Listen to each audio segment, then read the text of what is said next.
Iro naga soro akuke ka pyo me so yin no di naga ro khalong lo so bel lo pongsan tan long lo so pyo ya nene lalan ma mi bu phit la tho do naga lo so de naga ha aswan de ko shi pi ro nat naga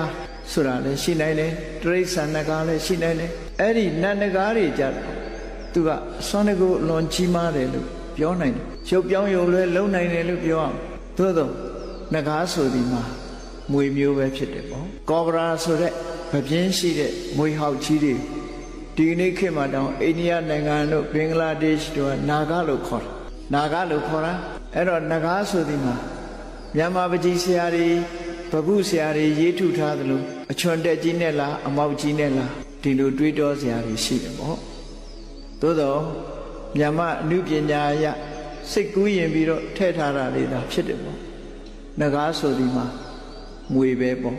မွေသို့တော့အစွမ်းတကူရှိတဲ့မွေအိန္ဒိယနိုင်ငံမှာနာဂီဆိုတဲ့ဇာကာရိုက်တဲ့အခါကောဘရာဆိုတဲ့မွေဟောင်းနဲ့ပဲရိုက်တယ်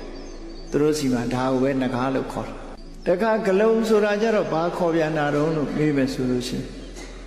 ဂလုံးဆိုတာလင်းယုံငှက်ကြီးတွေကိုခေါ်တာအဲ့တော့နတ်နဲ့ပတ်သက်လာတဲ့လင်းယုံငှက်ကြီးတွေကြတော့ပို့ပြီးတော့အကောင်လဲကြီးတယ်စွမ်းအတ္တတိလည်းရှိတယ်ပုံတရံလဲသူတို့ဖန်ဆင်းနိုင်တယ်ဆိုရယ်